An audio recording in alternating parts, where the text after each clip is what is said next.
نظر رکھو اور مصائب دنیا کو سہل خیال کرو۔ صحت اللہ تعالیٰ کی بہت بڑی نعمت ہے، اس کی قدر کرو۔ جس طرح بارش خشک زمین کو زندہ کر دیتی ہے، اسی طرح علماء کی صحبت انسان کے دل کو روشن اور زندہ کر دیتی ہے۔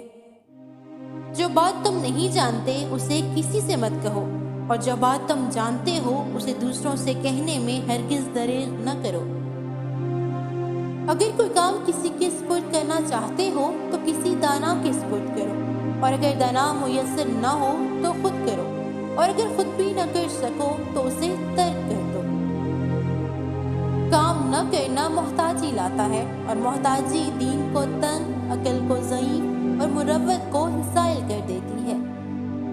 3 لوگ ایسے ہیں جو گناہ نہیں کرتے لیکن پھر بھی ناپسند ہوتے ہیں: لالچی انسان، متکبر اور زیادہ کھانے والے۔ دولت مند بننا چاہتے ہو تو لوگوں سے امیدیں لگانا چھوڑ دو۔ اگر کسی کو دوست بنانا چاہتے ہو تو دوستی سے پہلے اس سے غصہ دلاؤ۔ اگر وہ غصے کی حالت میں اعتدال کا رویہ اختیار کرے تو اسے دوست بناؤ، ورنہ دوستی سے گریز کرو۔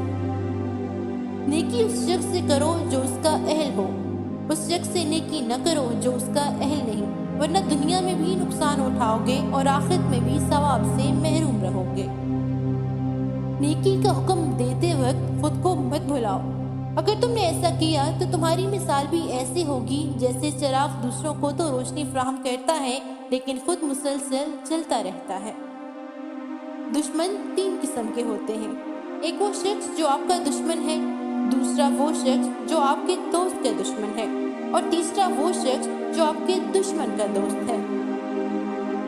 ہمیشہ شر سے دور رہو، شر تم سے دور رہے گا، اس لیے کہ شر سے ہی شر پیدا ہوتا ہے۔